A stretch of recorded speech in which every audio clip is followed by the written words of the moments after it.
How many people can say they killed Superman? The man I want to talk about today can put it on his resume twice. And welcome back to the heart of the stories we tell, a series where I spend way too much time thinking about what makes a story. And today's episode is Dan Jurgens. So who is Dan Jurgens? Dan Jurgens, a man who, when he was 10 years younger than I am now, was already twice as successful as I have been. He's one of my personal heroes, and a writer who primarily writes at DC Comics, although has written and drawn for both DC and Marvel. He started out at the Minneapolis College for Art and Design, and is one of many professional comic book writers who graduated from there. He started with DC with Warlord number 63 back in November of 1982. He was hired supposedly directly from an impression he made at a convention. In 84, he was given a limited run on a comic, and then from there he made his debut fully pushing out his own character, and one of my personal favorites, Booster Gold. After helping create the greatest superhero ever, Booster Gold, he got sent over to the second best superhero ever, Superman. Yeah, I said it. His work on Superman is probably what he's most famous for, but we'll get to that too. He was also then co-creator of one of the most controversial of the 90s comics, Armageddon 2001. What was the controversy? Well, much like today where things slip on the internet, something was let go, a piece of information. In this case, the main villain was revealed to be someone named Captain Atom, and at the last minute they decided to change the story. Now, there are some plot holes that leads to, but at the end of the day, you can't blame them. Back then, this wasn't an everyday occurrence. Nowadays, you'd be lucky if you could be 6 months out and not have everyone know who your villain was. What I would argue would be a much more important piece of what he created during this storyline is the character of Waverider. Another personal favorite, I might add. Waverider is a construct of time itself. Matthew Ryder imbued with the Time Force, allowing him to time travel and read people's pasts along with their possible futures. An interesting character who still to this day shows up, but not exactly the same character. We'll get there. In the Berlanti-verse, there was an Easter egg for Waverider. It's the name of Rip Hunter's ship, time ship, in Legends of Tomorrow. During his time writing for Superman, he also created a few lesser-known characters. One of them, Agent Liberty, went on to have his own series, along with showing up in the Justice League for a while. I'm not quite sure I'd consider that one as big of a hit as Booster or Waverider. Around that point, he was given the Justice League to play with, and he kept it for about a year and a half. In the aftermath of what's considered the Giffen League, some call it the Bwahaha League, he was handed a bunch of second stringers and made them his own. In fact, I'd argue, to this day, some of his stories might be some of my favorite Justice League stories. And that will dovetail very nicely into the crossover between Justice League and Superman. And I think we all know exactly what crossover that is.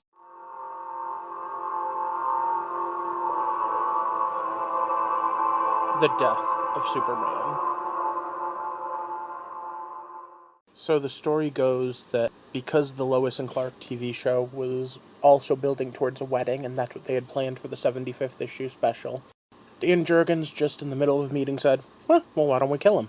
And then was given the task of designing a foe capable of doing just that.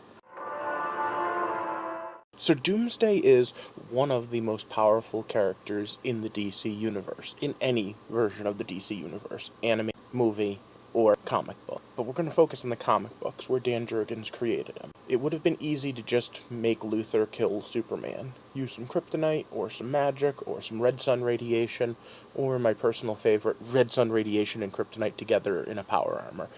But Dan Jurgens decided that to really make it heartfelt, to really pull at your strings, you needed a bruiser. Someone that couldn't just beat Superman with a loophole like kryptonite or magic.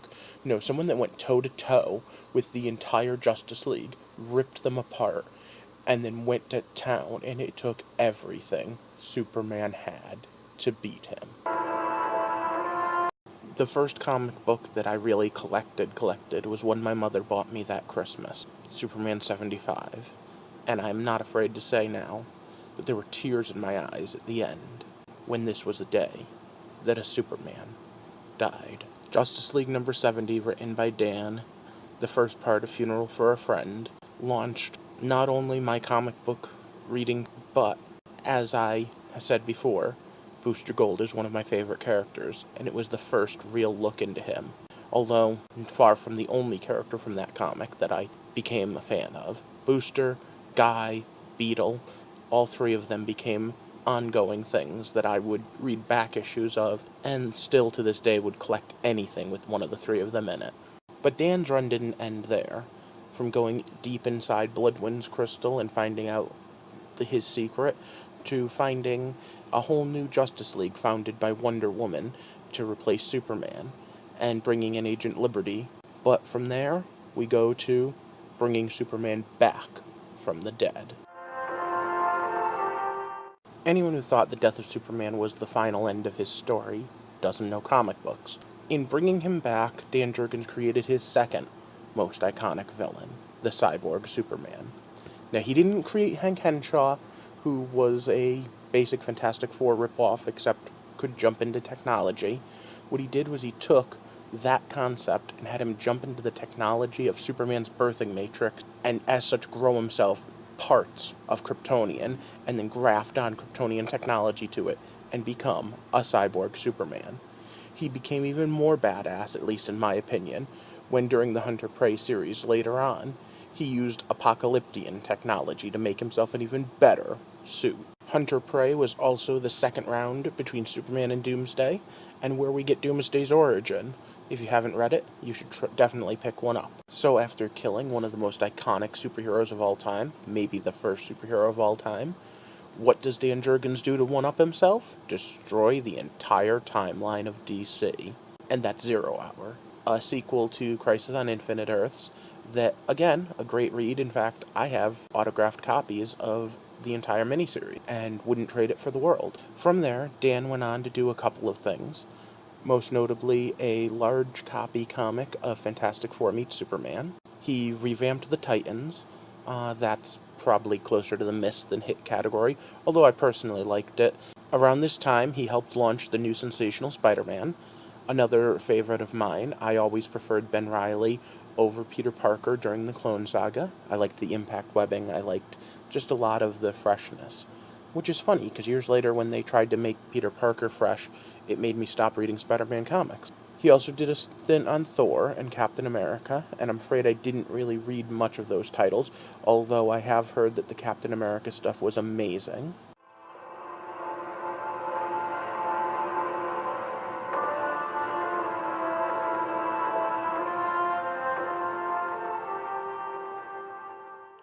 From there, though, he came back. I don't know why DC did it, but I do feel that he did get a bit of a raw deal being given Aquaman right after it had already been canceled. So basically, he had a few issues to try to turn it around, and that title was already a mess. But around that time, he also came back during the Superman Red, Superman Blue era, and as such was revisiting my favorite character, Booster Gold, who had recently gotten quite a few mess-ups in his armor and needed a revamp. And revamp Booster Gold he did, time and time again. From the Vanishing Point story to the 52 story, all the way up until the final revamp before the new 52, where he became the greatest hero you've never heard of. And just for ha-has, it started with Booster Gold number 0, that tied in way back to Zero Hour, all those years earlier. With the new 52 reboot, he was still at DC, and he picked up 2 new titles. The first one was Fury of Firestorm. It was an interesting title. The idea was to try to bridge the gap between old and new by having both Jason Rush and Ronnie Ray both be Firestorm separately and be able to merge with other people, and there was a creature called Fury when they merged the wrong way. It was a really awesome, high-concept idea. Unfortunately, it never took off. The other title he had was Justice League International, being led by none other than my favorite superhero, Booster Gold. It also had Guy Gardner. It pretty much was his Justice League team revamped with some modern interpretations. So, of course, I was all in for that. Unfortunately, it kind of got screwed over from editorial mandate because they wanted to go a different direction with the title Justice League, from a time traveler leading a team to the end of the future. That's right, the next thing he worked on was Future's End, yet another big concept, large idea that also ended up giving him control of Batman Beyond. In general, Dan has pretty much handled every type of major character at DC at one point or another, along with several of the Marvel ones. And with that, we're going to start looking at the modern storyline he's working on. It started with Convergence. My understanding was it was supposed to just be to fill in for the 2 months while DC was moving offices. But it was the story of the multiverse. And in doing so, it gave us a couple of twists. We got to see the pre-Flashpoint Superman again, and him and Lois were expecting a baby. And then we got to see Booster Gold meet Booster Gold. Pre-52, New 52. And with that, the original Booster Gold, the one that was before Flashpoint, changed into the new Waverider. Not just a time stream master, but a multiverse master.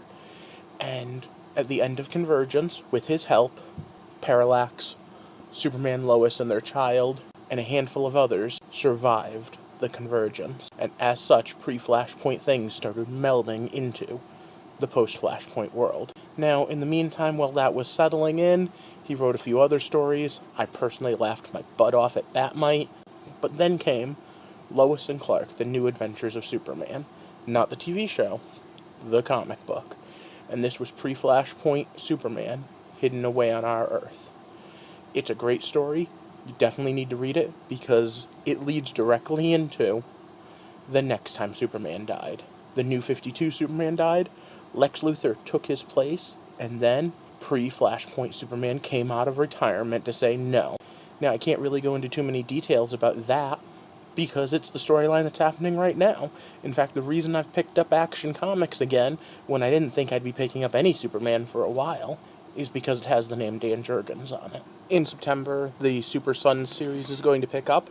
I'm not sure how much involvement Jurgens is going to have in that, but I'm interested in picking that up as well. For now, I want to show you that he has his own website, and you can take a look there at all of his work. Along with, I'm going to put a list here of as many of his works as I could find online.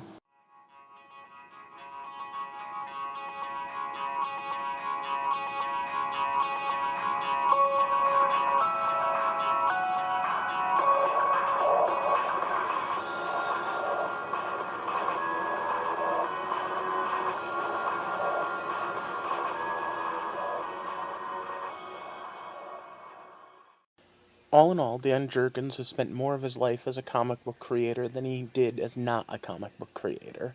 He started in his early 20s. Now, as he looks back, I wonder what he thinks.